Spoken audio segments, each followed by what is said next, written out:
A homeless veteran, a ruthless billionaire, a dangerous secret. James Carter lost everything: his career, his family, his dignity. But when he's forced into a twisted marriage by the cold and calculating Margaret Sterling, he uncovers a truth more sinister than he ever imagined. Lies, betrayal, and a deadly game of power. Can James take down the woman who ruined his life before she destroys him for good? Where are you watching from? Let me know in the comments. Subscribe now for more thrilling stories you won't forget. James Carter sat hunched against the cold, unyielding wall of an abandoned warehouse on the outskirts of Manhattan. His fingers curled instinctively around the frayed edges of his military-issued jacket, the only shield he had against the biting November wind. It smelled of rain and rust, of forgotten promises and old regrets. The streets outside pulsed with life, cars honking, people chattering, neon lights flickering against the damp pavement. But for James, the world had grown silent long ago. His breath curled in the frigid air as he rubbed his hands together for warmth, his gaze drifting downward to the tarnished dog tags resting against his chest. They were the last remnants of the life he had once known, a life that had been stripped from him in the cruelest of ways. He had once stood tall, a Marine with a future, a purpose. Now, he was just another forgotten face in a city that swallowed people whole. He had learned, in the months since he had fallen into this existence, that hope was a dangerous thing. It crept in when he least expected it, whispering lies about second chances and redemption, only to gut him when reality came crashing back. He had tried to fight for himself once, to claw his way back from the abyss, but the world did not reward men like him. The world had already decided what he was. "Excuse me." The voice was soft, hesitant, almost uncertain, but it sliced through the haze of James' thoughts like a razor. He looked up, blinking against the harsh glow of the streetlight behind the figure. A woman stood a few feet away, holding a brown paper bag in both hands, her fingers curled tightly around the edges, as if she expected him to refuse it. She didn't belong here. That much was obvious. Her coat was too pristine, her posture too refined, and the slight tremor in her breath suggested she had never known the kind of hunger that gnawed at James's insides. He had seen her type before, the ones who stopped for a moment, trying to soothe their conscience by offering a scrap of kindness before disappearing back into their warm, comfortable lives. He let his gaze flicker from the bag to her face. She was young, no more than 25, with dark waves of hair framing a delicate face, but it was her eyes that caught him off guard. There was no pity in them, only something he couldn't quite place. "I thought you might be hungry," she said. James exhaled sharply, shifting against the rough wall. His stomach twisted at the scent of roasted chicken wafting from the bag, but he forced himself to look away. "I'm fine." It was a lie, but a necessary one. The woman hesitated. "Please, She swallowed, her voice wavering. "I just want to help." James nearly laughed. They always did, until they realized helping wasn't as simple as handing over a meal. Until they realized that some people couldn't be saved. "I don't need charity," he muttered, his tone sharper than he intended. The woman flinched, but she didn't leave. Instead, she knelt down, bringing herself to his level. It was a deliberate movement, slow and careful, as if she didn't want to startle him. "It's not charity," she said softly. "It's just food." For the first time, James really looked at her. There was something about the way she held herself. something that didn't quite fit the mold of the privileged do-gooder. A gust of wind swept through the alley, sending a chill down his spine. His pride told him to refuse, to let her walk away, but his body betrayed him.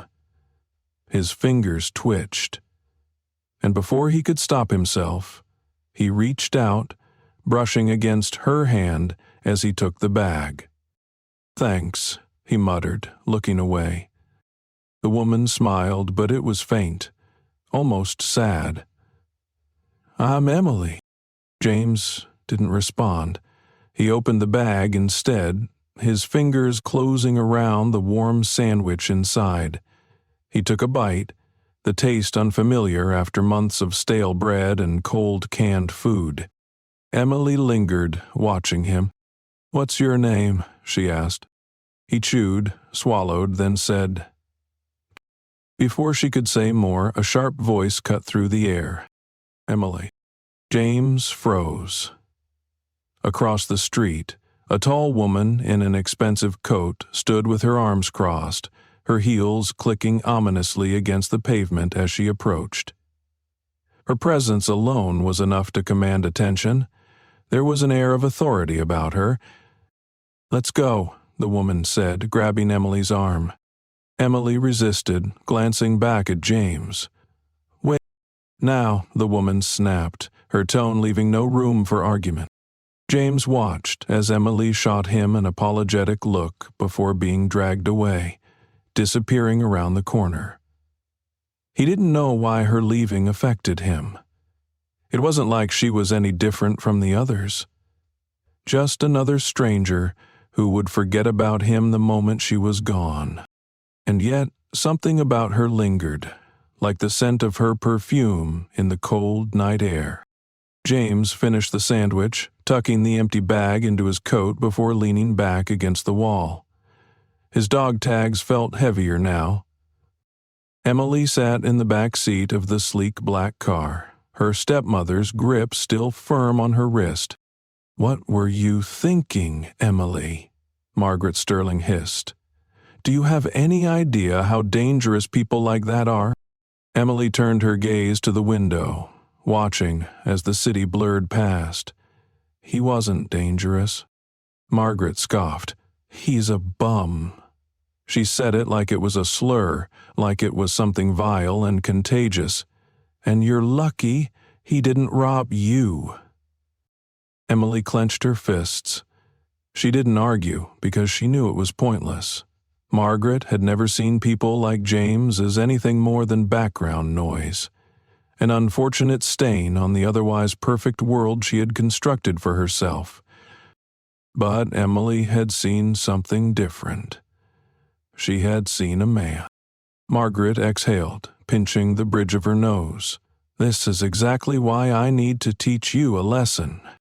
Emily's stomach twisted. She knew that tone. It was the one Margaret used when she had already decided something, when there was no point in resisting. A leçon. Margaret's lessons were never kind. James sat on the edge of the cot in the dimly lit shelter, staring at the sandwich wrapper he had carefully folded and set beside him. He had never been the sentimental type, but for some reason he hadn't been able to bring himself to throw it away. Her name echoed in his mind. Emily. She had seen him. Not just looked at him, but really seen him. It had been months since anyone had done that. He closed his eyes, letting out a slow breath. He told himself it didn't matter. He told himself he wouldn't see her again. But deep down, somewhere beneath the layers of cynicism and exhaustion, he knew this wasn't the last time their paths would cross. James sat across from Margaret Sterling in a sleek, high-rise office that reeked of power and wealth. The contrast between them was stark.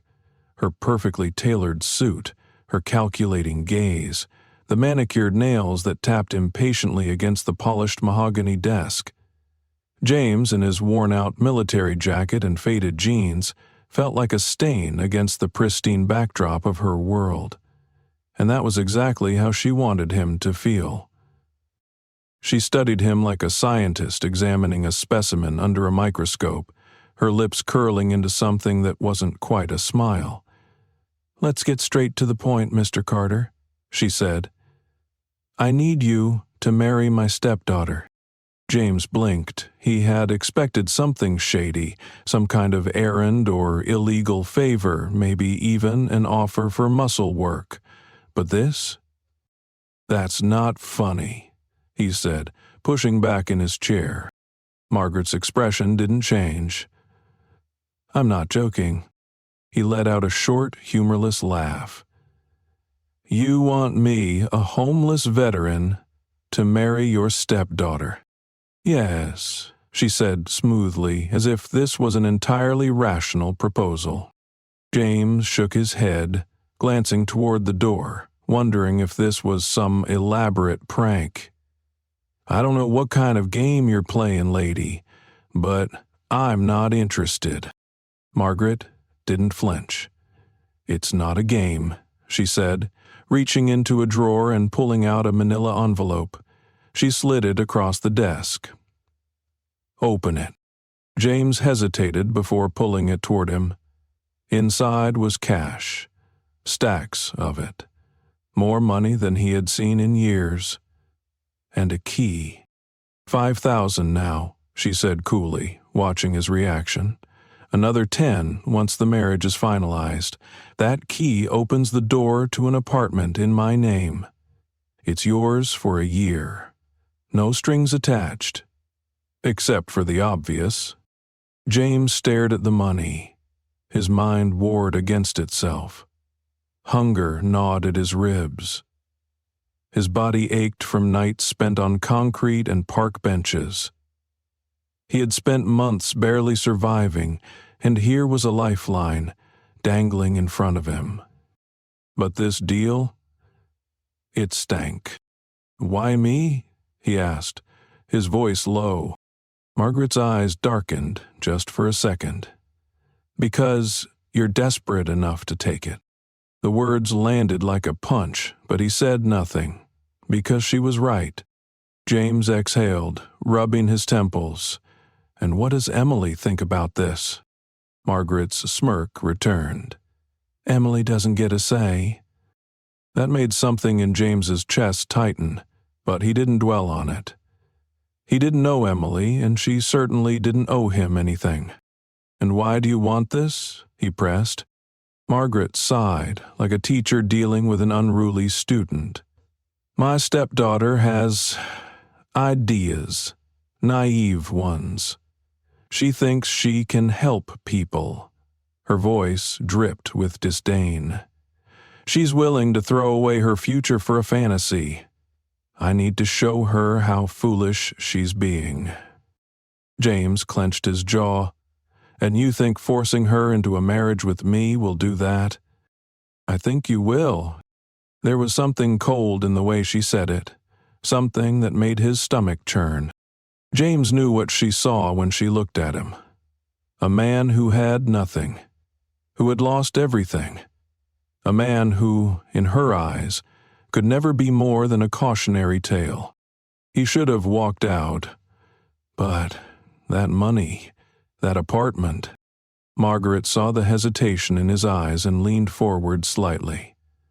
"Think about it, Mr. Carter," she said.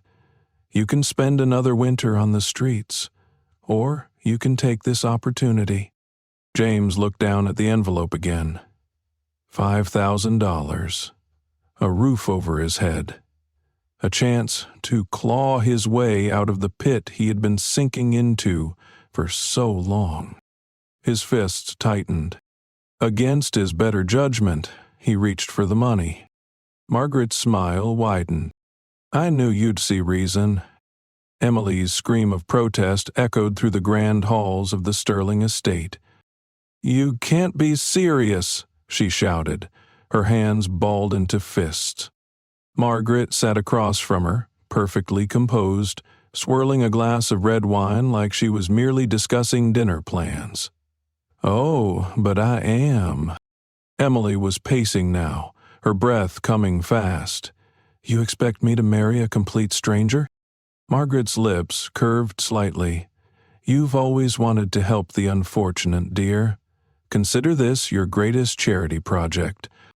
Emily's stomach twisted in rage and disgust. "This isn't about teaching me a lesson. This is about control." Margaret took a slow sip of wine.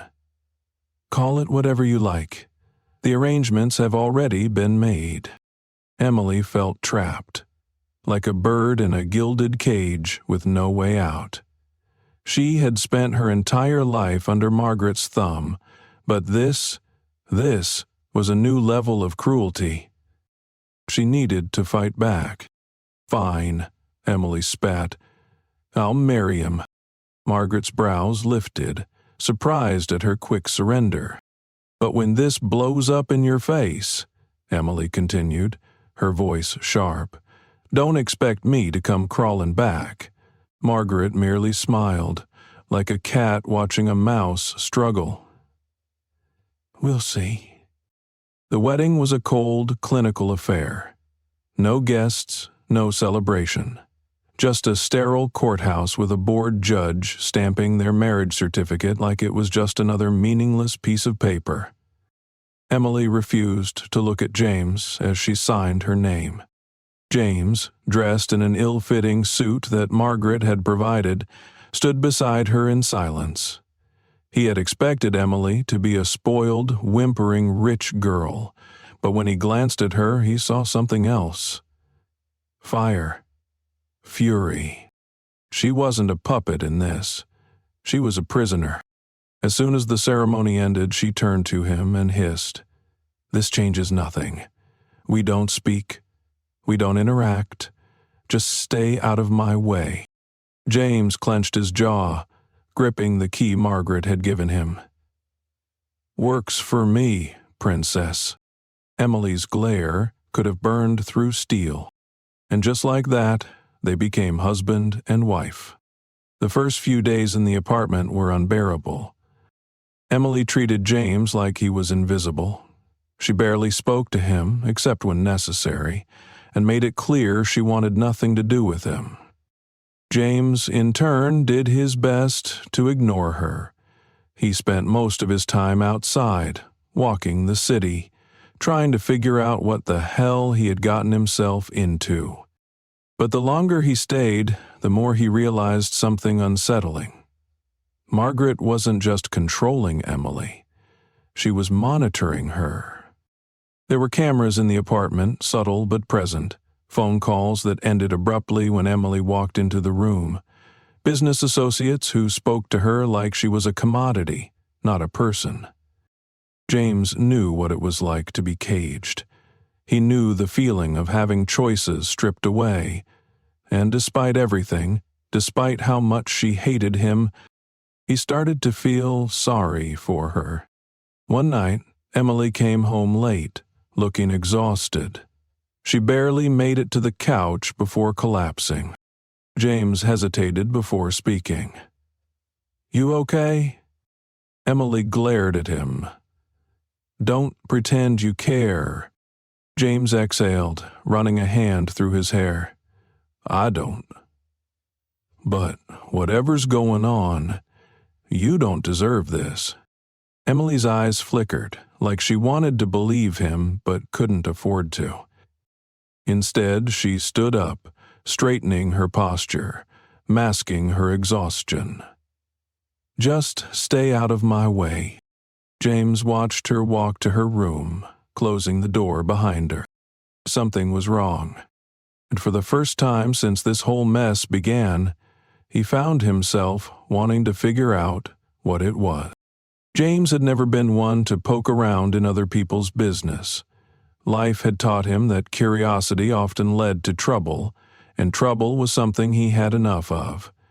But something about the way Emily carried herself, her guarded expression, the exhaustion etched into her features, made it impossible to ignore the nagging feeling in his gut.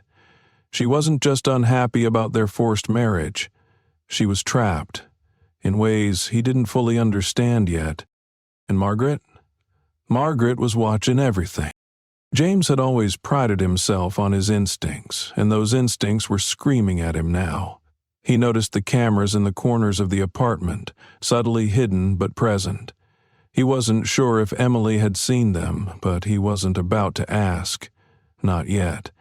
He had learned how to observe without being noticed, and it didn't take long to confirm what he suspected.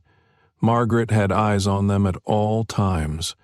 Their conversations, their movements, even the nights when Emily stayed late at some event, and James spent hours staring at the ceiling, wondering what the hell he had gotten himself into.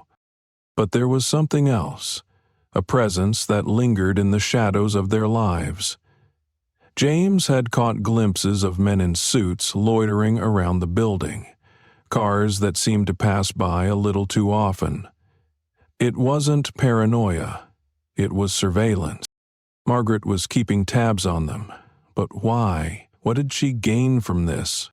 One evening, when Emily was out, James found himself staring at the sleek bookshelf in the living room. Every inch of this apartment was designed for appearances, expensive furniture that neither of them cared for, walls adorned with meaningless modern art. It was Margaret's world, tailored to remind them both who held the reins. He ran his fingers along the spines of the untouched books, then hesitated. One of them felt off. He pulled at it, and the entire section of the shelf shifted slightly, revealing a panel behind it. A safe. James let out a breath, his mind racing. He had no way to open it, not yet. But now he knew.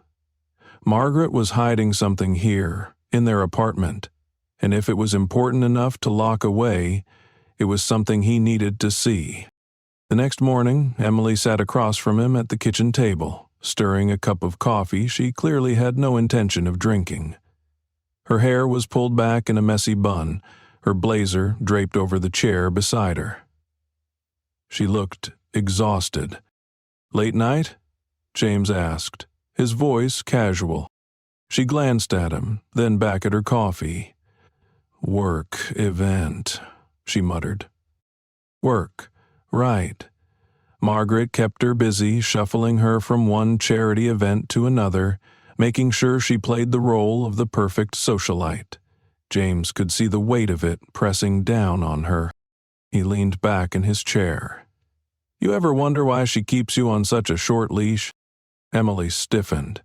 "Excuse me?" James shrugged. "You're a grown woman, but she treats you like she owns you. The cameras, the forced marriage, hell, even the people around you talk like you're some kind of investment. Doesn't that seem off to you?" Emily's grip tightened on her mug, her jaw clenched. "You don't know anything about my life." "I know what it looks like to be controlled." James kept his voice steady, but he wasn't backing down. "And I know you hate it just as much as I do." Emily stared at him for a long moment, something unreadable flickering behind her eyes. Then, just as quickly, her walls slammed back into place. "This conversation is over," she said, pushing back her chair and grabbing her blazer. "And if you know what's good for you, you'll stop asking questions." James watched her leave, his suspicions only growing stronger. That night, he waited until he was sure Emily was asleep before moving toward the bookshelf again. He knelt in front of the safe, running his fingers along the edges. He didn't have the code, but he had learned a few things in his past life. With a quick glance toward Emily's closed bedroom door, he pulled out a thin piece of metal, a trick he had picked up years ago, and carefully worked it into the mechanism. It took longer than he expected, and more than once he thought about giving up. But then, with a quiet click, the safe door swung open. Inside, there were files, thick, organized folders with names stamped on the front, and among them, his name. James' blood ran cold as he pulled the folder out. His hands shook slightly as he flipped it open. and what he saw made his stomach twist. Photos. Surveillance images of him taken months before he had even met Emily. Pictures of him sleeping in shelters, sitting outside convenience stores, walking the streets. Notes detailing his movements, his financial state, or lack thereof. And then, newspaper clippings. One in particular caught his eye. Scandal Rock's military sector. Veteran discharged after shocking allegation. James stared at the headline, his heartbeat pounding in his ears. He had lived through that nightmare once. He had been accused of a crime he hadn't committed, framed for something bigger than himself, and the system had discarded him like trash. He had spent years trying to forget. But Margaret, she had known. She had known before she ever approached him with the marriage deal. And if she had been watching him all this time, that meant she had planned this. This wasn't some spur-of-the-moment decision to humiliate Emily. This wasn't about teaching a lesson. Margaret had sought him out. Why? James shoved the folder back inside, shutting the safe as quietly as he could. His mind was a hurricane of questions, but one thing was clear. Margaret had orchestrated all of this, and he was going to find out why. Emily found him sitting on the couch the next morning, staring at nothing. She paused in the doorway, frowning. "What's wrong with you?" James looked up, and for the first time he saw something different in her. Uncertainty. Maybe even fear. "How long has she been watching me?" he asked, his voice eerily calm. Emily's brows knitted together. "What?" James held her gaze. "Margaret, how long has she been tracking me?" Emily's mouth opened slightly, then closed. She didn't answer. James exhaled, nodding to himself. "Right. That's what I thought." She took a hesitant step closer. "James, what are you talking about?" He stood, grabbing his jacket. "I need to get some air." Emily caught his wrist before he could leave. When James turned to her, and for the first time since they had met, she looked afraid. Not of him, but of what he had just said. "What did you find?" she asked, her voice barely above a whisper. James hesitated. He wanted to push her away, to deal with this alone. But something about the way she looked at him, the way her fingers trembled against his skin, made him pause. He pulled his wrist free, but instead of leaving, he said, "She's been watching me, long before this marriage." Emily's face paled. "That's not possible." James let out a humorless laugh. "Yeah, that's what I thought too." Silence stretched between them, heavy and suffocating. Then, Emily swallowed hard and said, "Show me." James studied her for a long moment.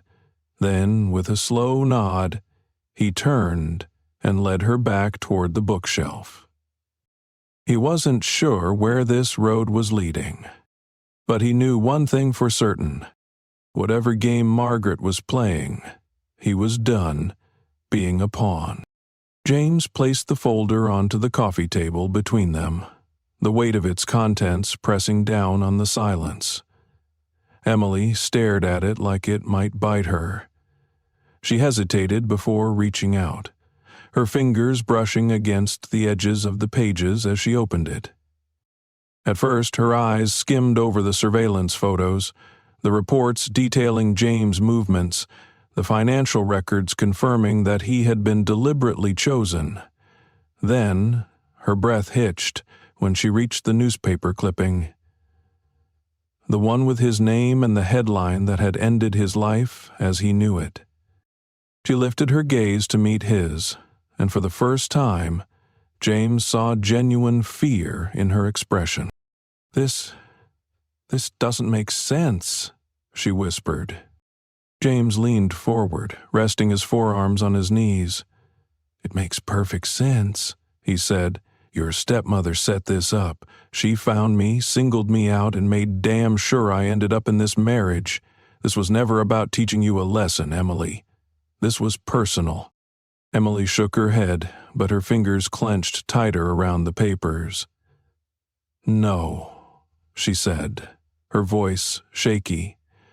"She wouldn't." "She would." The certainty in his voice made her flinch. James exhaled slowly, trying to temper the anger simmering beneath his skin. "Look at the dates, Emily. She's been tracking me for over a year. That means she had plans for me before you even met me on the street that day." Emily's hands trembled as she turned the pages. "But why?" she muttered, half to herself. "Why would she go to this length?" James stared at the floor, his jaw clenched. "I don't know," he admitted. "But I'm damn sure going to find out." Emily sat back, eyes darting between the documents. She looked like she wanted to argue, to deny it, to insist that her stepmother, controlling as she was, wouldn't do something this extreme.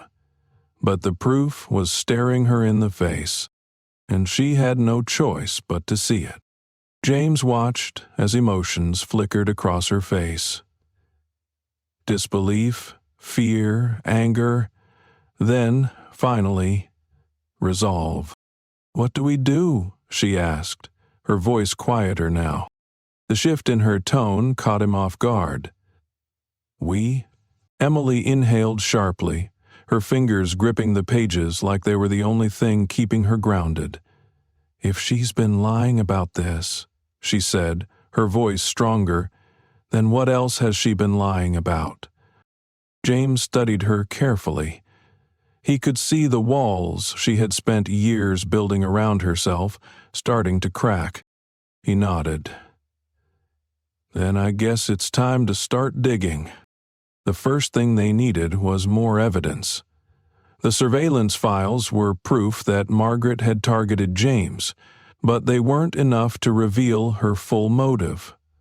Whatever she was hiding, it had to be bigger than just keeping Emily in line. And the only place to find it was inside Margaret's inner circle. James didn't have access to that world, but Emily did. "We have to be careful," she muttered as she adjusted her bracelet, her fingers fidgeting with the clasp. "If she suspects anything, she'll shut us down before we get anywhere." James leaned against the doorframe, watching as she stared at herself in the mirror. She was dressed for one of Margaret's events, a high-profile charity gala filled with politicians, CEOs, and the kind of people who could make or break a person with a single phone call. "You sure you can handle this?" he asked. Emily shot him a glare through the mirror. "I grew up in her world, James. I know how to play the game." James nodded. He had to trust her on this. Emily turned, smoothing out the fabric of her dress. "I'll try to access her personal files while I'm there. She always has her laptop with her at these events, and I know her passwords." James raised an eyebrow. "You do?" Emily shrugged. "She's predictable." James smirked slightly. Maybe he had underestimated her.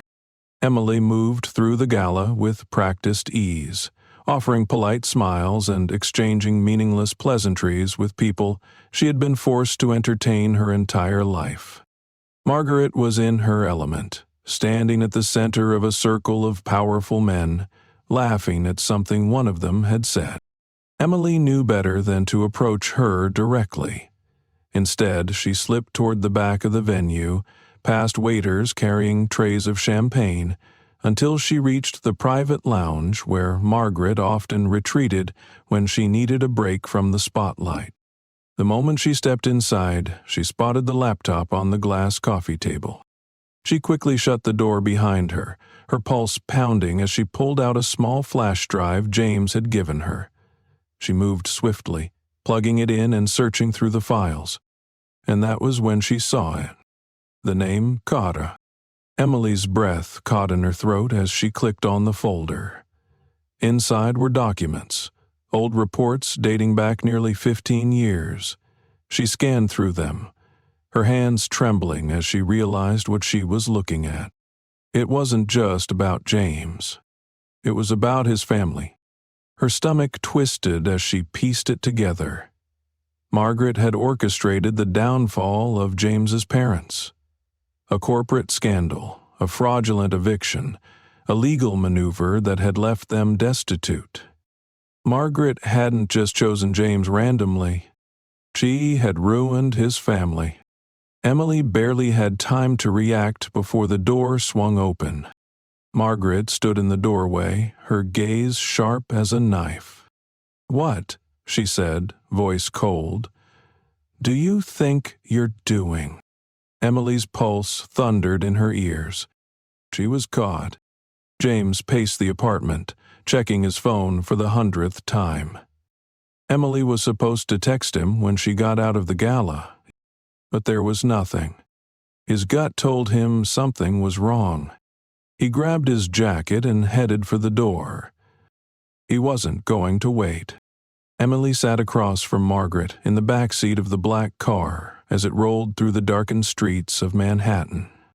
She had tried to keep her composure, but Margaret's silence was suffocating.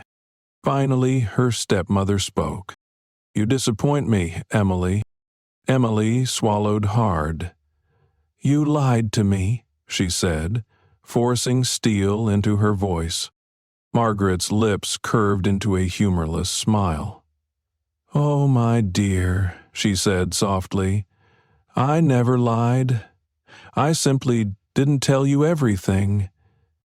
Emily clenched her fists. "You destroyed his family." Margaret sighed as if discussing an unfortunate business decision. The Carters were in the wrong place at the wrong time. It was never personal. Emily turned to her, her heart pounding. "Then why James? Why drag him into this?" Margaret's expression darkened. "Because I wanted to make sure the past stayed buried." Emily felt the chill of those words sink into her bones. Margaret wasn't just controlling her. She was silencing the only person who could expose her. The car slowed, and Margaret reached into her purse, pulling out Emily's phone. She tapped the screen, then tossed it into Emily's lap. "Call him," she ordered. Emily's hands shook as she lifted the phone. "What do you want me to say?" she whispered. Margaret's gaze was ice. "Tell him it's over." Emily's throat tightened. She knew what was happening. Margaret was cutting off James before he could fight back. And if Emily refused, with your shell. She didn't want to think about that. The phone rang. James' voice came through instantly. "Emily, where the hell are you?" She opened her mouth. She had a choice to make. Margaret watched her, waiting. And in that moment, Emily decided. She took a breath and said, "James, listen carefully." Margaret's eyes narrowed. And then Emily hung up the phone. James stared at his screen, the call abruptly disconnected. His grip tightened around his phone. Something was very, very wrong, and he wasn't going to wait for permission to fix it. James didn't hesitate. As soon as the call cut off, he grabbed his jacket and bolted for the door. His instincts screamed at him. Emily was in trouble. Margaret had caught her, and if there was one thing he knew for sure, it was that Margaret didn't take betrayal lightly. The streets were wet from an earlier rain, the slick pavement reflecting the neon glow of the city as James moved quickly through the alleys. He didn't have a plan, but he had a destination. The Sterling estate. Margaret wasn't the type to make a scene in public. not when she had an image to protect. She would take Emily somewhere private, somewhere she could control the situation. And there was no better place for that than her fortress of a mansion. James flagged down a cab, barely waiting for the driver to stop before sliding into the back seat. "Steffling Estate. Fast," he ordered, his voice edged with urgency. The driver hesitated, eyeing him through the rearview mirror. "Buddy, that's in a private?" James shoved a $100 bill into his hand. "I said fast." That did the trick. The car lurched forward, weaving through traffic as James clenched his fists. Every second felt like an eternity. His mind raced, replaying the conversation over and over. "Tell him it's over." That wasn't Emily speaking. That was fear. That was Margaret standing over her, making sure she severed the one connection that could help her. James had been a pawn in Margaret's game for too long. Tonight, that ended. The cab screeched to a halt just outside the estate's gates. James was out of the car before the driver could say a word, moving toward the tall wrought iron fence. The main entrance was a no-go. Margaret's security detail would never let him in. But James had spent years in the military learning how to get into places he wasn't supposed to be. He circled the perimeter, finding a spot where the fence met a cluster of thick hedges. With one swift motion, he pulled himself up, scaling the iron bars and dropping silently into the shadows beyond. The estate loomed in front of him, all glass and cold, sterile beauty. Lights glowed from the second-floor windows. He knew that's where Margaret would be. And Emily. James moved quickly, keeping low as he approached the house. He could see 2 guards stationed near the back entrance, their posture relaxed. They weren't expecting trouble. Big mistake. James slipped toward them, silent as a ghost. He picked up a small stone from the ground and tossed it toward the hedges. The faint rustle was enough to make one of the guards turn. That's all James needed. Before the man could react, James was on him. One sharp elbow to the throat, a twist of the wrist, and the guard crumpled with barely a sound. The second guard turned just in time to see James coming for him. A swift kick to the knee sent him staggering. James grabbed him by the collar, yanking him forward before slamming his head into the stone wall. He caught the man before he hit the ground, lowering him carefully. No alarms, no noise. James exhaled sharply, rolling his shoulders. He was getting too old for this shit. He tried the back door. Of course. James stepped back, analyzing the structure.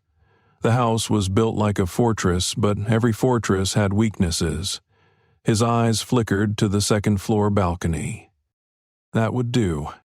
Emily's heart pounded as she sat across from Margaret in the study. The tension in the room was suffocating. Margaret swirled a glass of wine in her hand, watching her with the patience of a predator. "You made a mistake tonight," Margaret said finally, her voice smooth as silk. "Ah, I told you to cut him loose." Emily swallowed hard. Margaret leaned forward. "Do you think this is a game, Emily?" Emily forced herself to meet her stepmother's gaze. "No," she said quietly. Margaret sighed, setting her glass down with a soft clink. "Then let me make this simple for you. James Carter is not your concern anymore. You're going to go back to your life, attend the charity events, smile for the cameras, and forget all about him." Emily clenched her fists in her lap. "And if I don't?" she asked, voice barely above a whisper. Margaret's smile was slow, deliberate. "Then I'll handle him myself." A chill crawled down Emily's spine. She had always known Margaret was ruthless, but there was something in her tone that made it clear this wasn't just about ruining James' life. If he kept digging, if he got too close to the truth, Margaret wouldn't let him walk away. Emily's pulse hammered in her ears. She needed to get out. She needed to warn him. She forced herself to nod. "I understand." Margaret studied her for a moment, then nodded approvingly. "Good girl." Emily swallowed her disgust. Margaret stood. "Now, get some rest. Tomorrow we'll start fresh." She turned and left, locking the door behind her. Emily's hands shook as she exhaled. She needed to move. Now, she rushed to the window, her fingers fumbling with the lock. It wouldn't budge. Panic bubbled in her chest. She was trapped. Then, a movement outside. Emily's breath caught as she saw a figure scaling the side of the house. James. Her heart leapt to her throat. He was here. She moved quickly, grabbing a decorative metal lamp and slamming it against the window. The glass shattered with a deafening crash. James' head snapped toward her. Their eyes met. "Move back," he hissed. Emily stumbled away just as James swung himself through the broken window, landing with practiced ease. "Are you insane?" she whispered. James smirked. "You're the one throwing lamps, sweetheart." Emily let out a shaky breath. "We have to go." "Yeah," James agreed. "But first, you need to tell me what you found." Emily hesitated. James took a step closer, his voice softer now. "Emily?" She met his gaze, and, for the first time, she let herself trust him. "I found records," she said. "Documents about your family. Margaret? She was behind it. The fraud, the eviction, everything. She didn't just choose you randomly, James. She destroyed your family." James felt like the air had been sucked from his lungs. He had suspected it, but hearing it confirmed, rage burned through his veins. Emily touched his arm. "We need to go," she said. "Now." James took a breath, forcing himself to focus. Then footsteps. Emily's eyes widened. "They're coming." James grabbed her hand. "Then let's make this quick." They bolted for the hallway just as the door burst open. Margaret's guard. James didn't slow down. He slammed his shoulder into the first man, sending him sprawling, then pivoted, grabbing the second by the wrist and twisting hard. The man yelped as his own gun clattered to the floor. Emily didn't hesitate. She grabbed a heavy book from a nearby table and threw it at the third guard's face. James grinned. "Not bad." "No time for compliments," Emily shot back. They ran.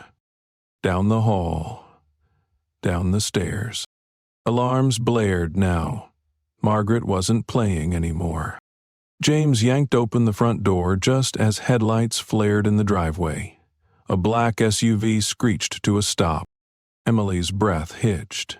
"Is that—" James smirked. "Yeah. I called in a favor." The driver's side window rolled down, revealing a man with sharp eyes and a cocky grin. "You Carter?" James nodded. "You Harris?" David Harris, former investigative journalist, gave a lazy salute. "That's me. Now get in before the Wicked Witch sends more flying monkeys." James didn't need to be told twice. He shoved Emily into the back seat and climbed in after her. The moment the doors shut, the SUV peeled out of the driveway. Emily looked back, her breath shaky. James sat beside her, fists clenched. It wasn't over. Not even close. The SUV sped through the dark streets of Manhattan, tires screeching as David Harris wove through traffic with the reckless precision of a man who had been in too many high-speed chases. James sat in the back seat, breathing hard, his fist still clenched from the fight at the Sterling estate. Emily sat beside him, shaking but silent, her hands gripping the seat like she expected the car to be ripped out from under her at any moment. James glanced at her. "You okay?" Emily let out a shaky breath, nodding once. "I will be, when we're somewhere safe." David smirked as he took a sharp turn. "I've got a place," he said. "An old contact of mine runs a safe house. No questions asked." James leaned back, his body still thrumming with adrenaline. He had been in combat zones before, had felt the rush of escape, the razor-thin line between survival and death. But this wasn't war. This was something worse. This was personal. Emily turned to him, her voice low. "She's not going to stop." James nodded, his jaw tightening. "I know." Margaret Sterling had spent years building her empire, crafting a reputation as an untouchable figure in the world of high finance and political influence. But now, she had a problem. Two problems. James and Emily had the truth. And Margaret knew better than anyone that the truth was the most dangerous weapon of all. They had to move fast. The safe house was an old brownstone tucked into a quiet neighborhood in Brooklyn, the kind of place no one would think twice about. David parked in an alley, leading them through a back entrance where an older man with salt and pepper hair nodded at him in greeting. "Two new guests, huh?" the man said, eyeing James and Emily. David grinned. "They're a little high profile, but nothing you can't handle, right, Carl?" Carl snorted. "Long as they don't bring cops to my door, I don't care who they are." He stepped aside, letting them in. "Stay as long as you need." Inside, the place was bare but functional. A couch, a small kitchen, a couple of rooms with cots. It wasn't luxury, but it was safe. Emily sank onto the couch, running a hand through her hair. James stood by the window, peering through the blinds. No cars, no movement. But that didn't mean Margaret wasn't watching. David dropped into an armchair, stretching out like he had no worries in the world. "So," he said, "someone want to tell me what the hell is going on?" James turned from the window. "Margaret Sterling framed me. Years ago, she orchestrated the downfall of my family, got my father caught up in a financial scandal that destroyed everything we had. Now, she's been watching me for over a year, making sure I never crawl out of the hole she put me in." David let out a low whistle. "Damn." Emily pulled out the flash drive she had stolen. "This has everything. Financial records, offshore accounts, transactions linked to politicians, defense contractors. She's been laundering money for years." David took the drive, his expression turning serious. "And you're telling me you want to go after her?" James nodded. "We don't just want to take her down. We want to destroy her." David leaned back, considering. "All right. But you know she's going to come at you hard, right? She's got money, connections, people who'll do whatever she tells them." James smirked. "Yeah, but she's never dealt with someone like me." David studied him for a moment, then exhaled. "All right. I'll see what I can do with this." He held up the flash drive. "But if we're doing this, we need more than documents. We need something that'll make people listen."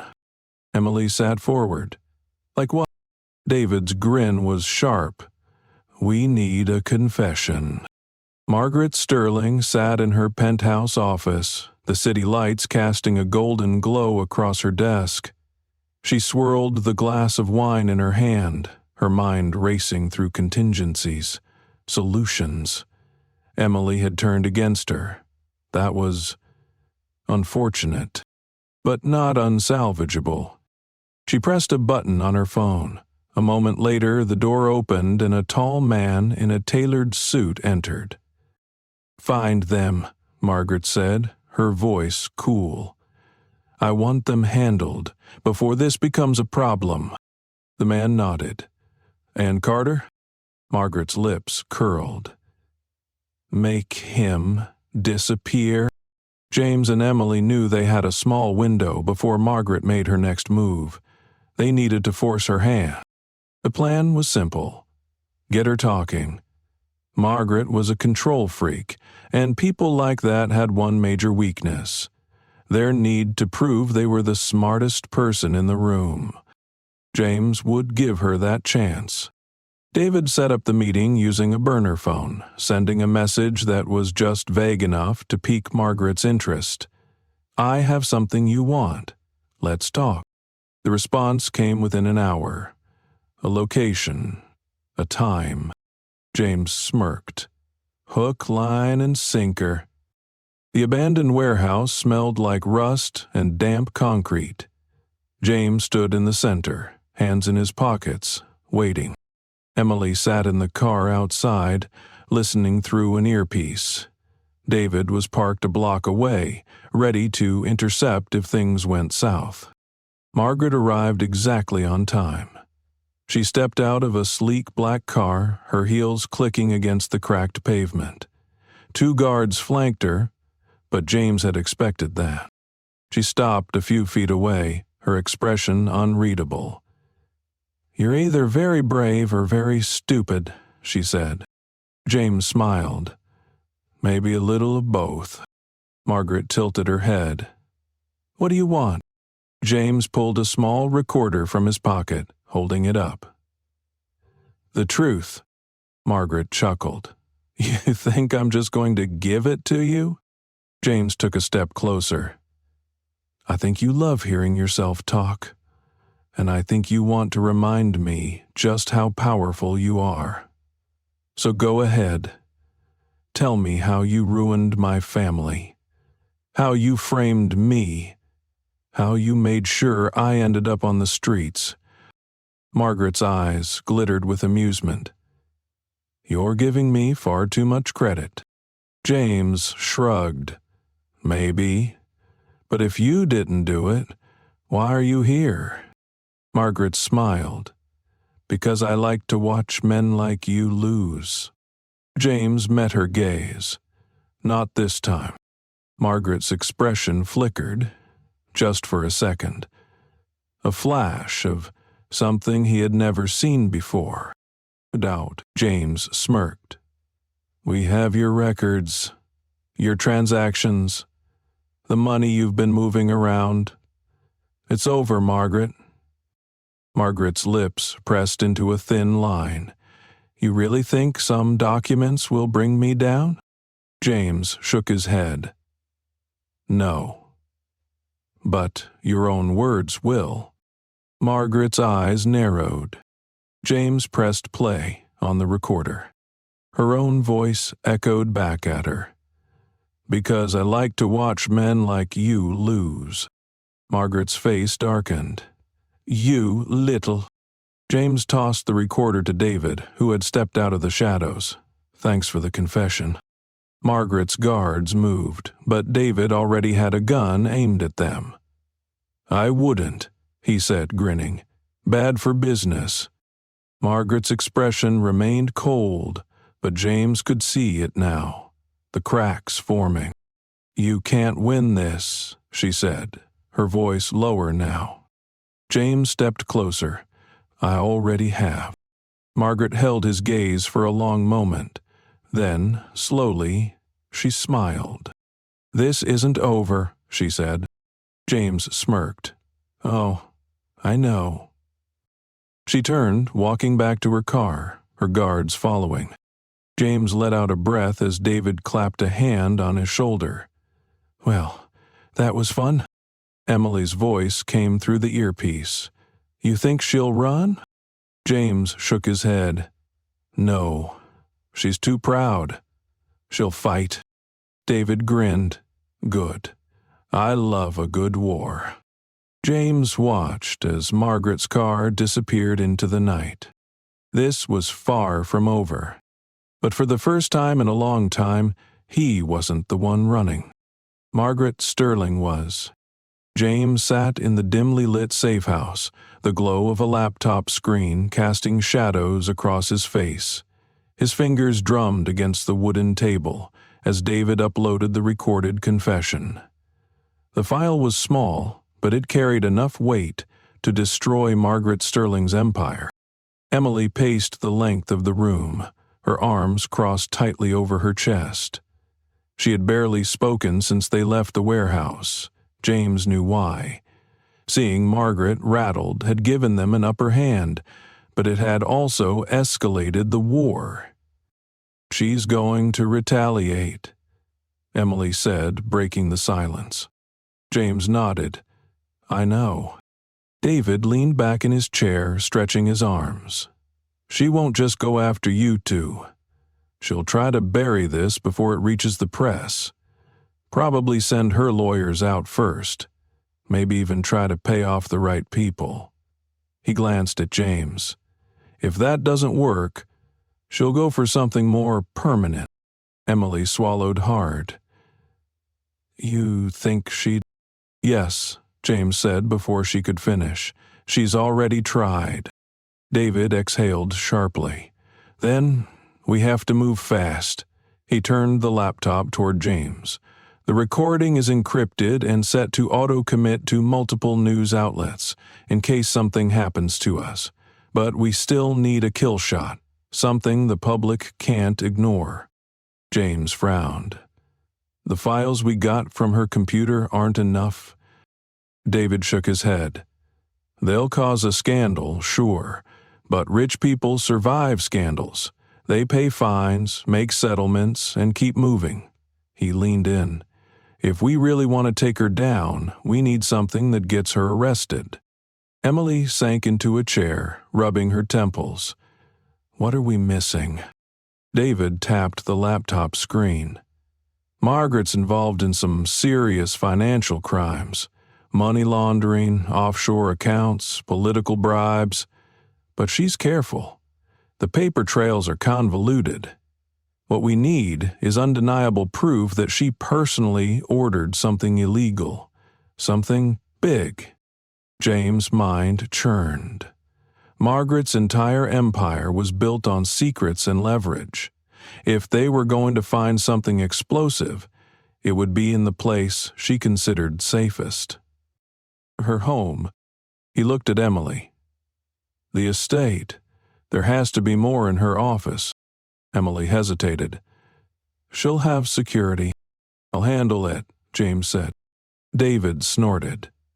"That's cute, but you're gonna need a little more than 'I'll handle it' if you want to break into a billionaire's mansion." James shot him a look. "Then help me." David sighed, rubbing his chin. "All right, I might know a way in." The Sterling estate was an architectural fortress, all sleek marble and floor-to-ceiling windows that hid a web of secrets.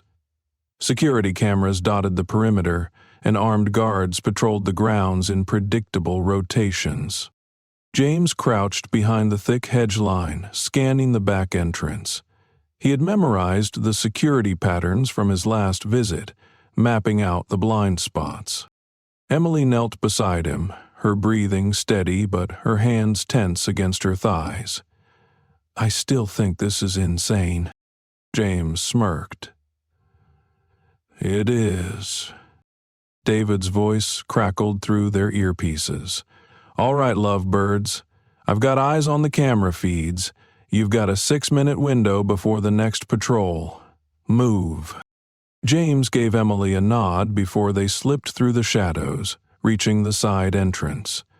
Emily pulled out a stolen keycard, swiping it against the panel. The lock clicked. They were in. The estate was eerily silent. The hum of distant classical music drifted from the main hall, but the corridors were empty. Margaret was hosting a dinner, keeping most of her staff occupied. James led the way toward the study. The room was locked, but Emily had spent years in this house. She reached above the doorframe, pulling down the hidden key. Inside, the office was as immaculate as he remembered. Shelves of curated books, a perfectly arranged desk, and a sleek safe embedded in the wall. "This is it," James said. Emily moved to the desk, pulling open drawers.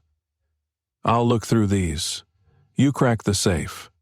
James nodded, already pulling out a set of lockpicks. His fingers worked quickly, the muscle memory from his military days kicking in. Seconds passed. Then minutes.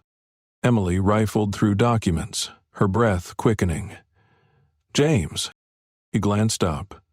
"What?" She held up a file, her face pale. "It's not just bribes and fraud.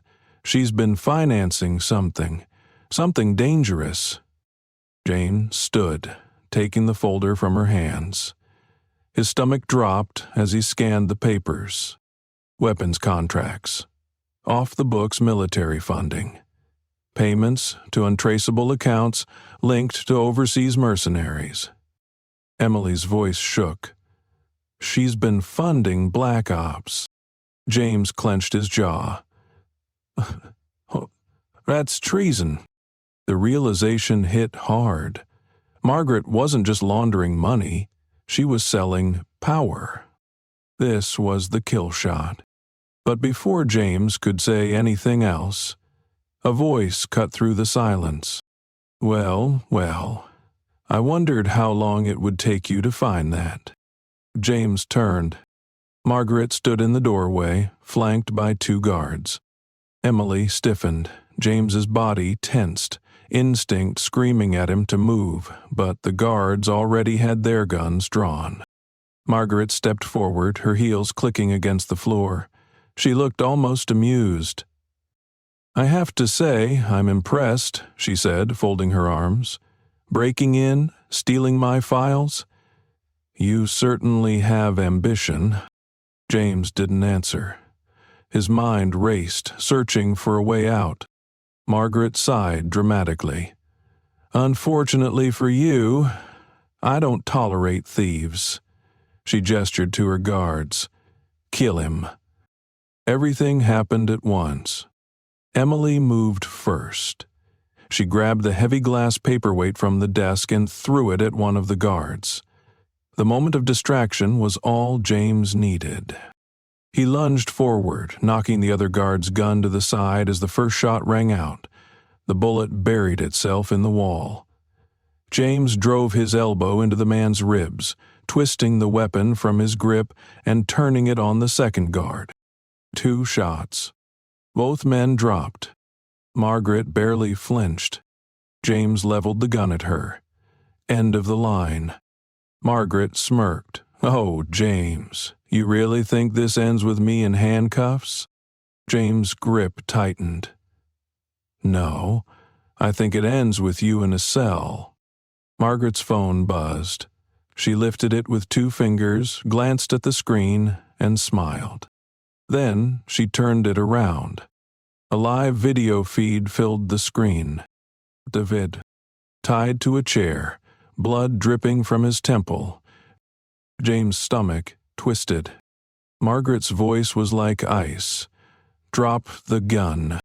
James didn't move. Margaret's smile widened. "If you don't, I'll have my men slit his throat, right now." Emily's breath hitched. James exhaled slowly, lowering the gun. He let it drop to the floor.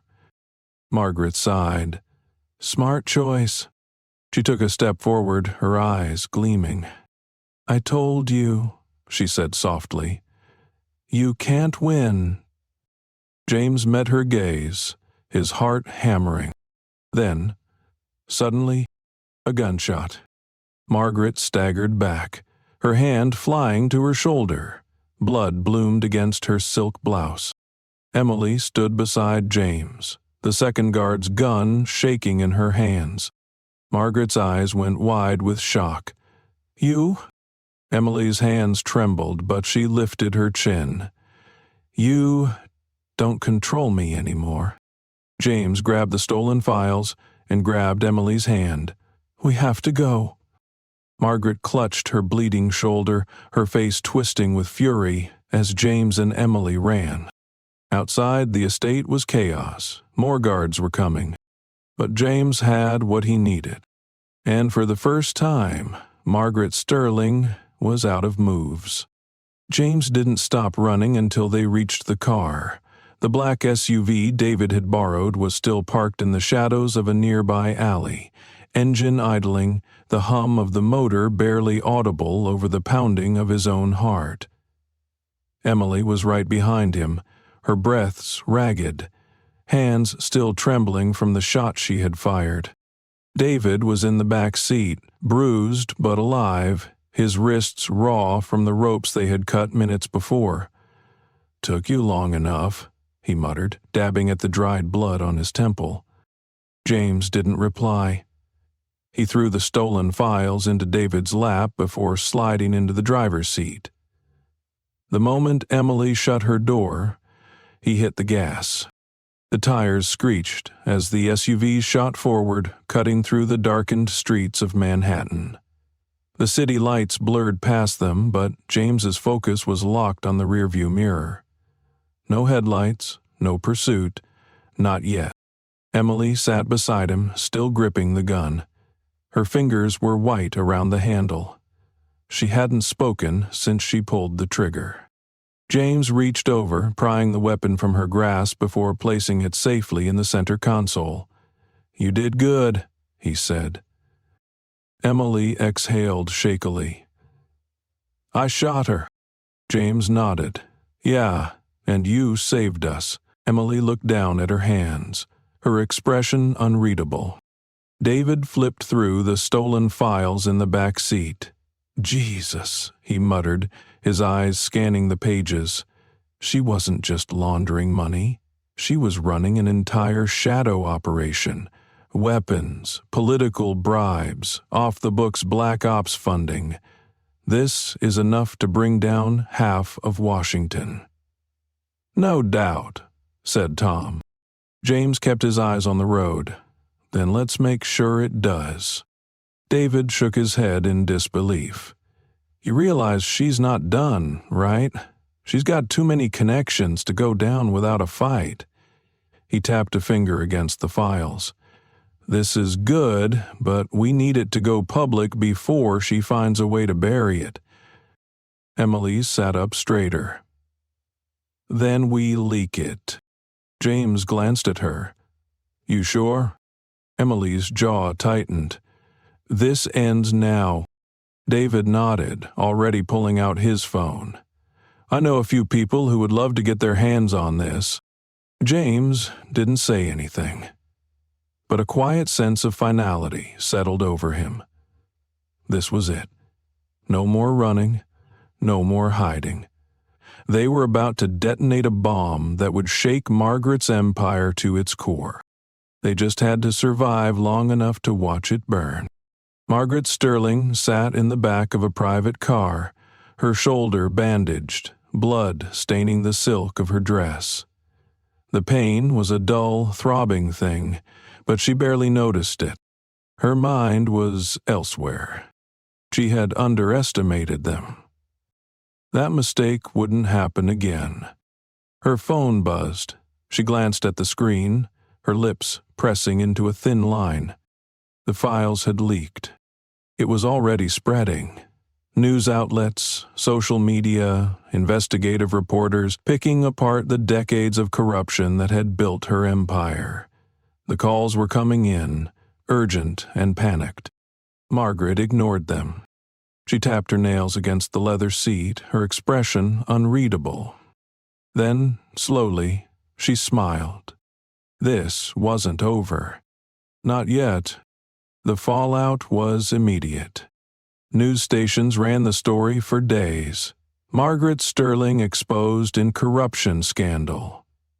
Billionaire tied to illegal military contracts and political bribery. The FBI launched an official investigation. Her assets were frozen. Her allies abandoned her. And the once untouchable Margaret Sterling was now the most wanted woman in America.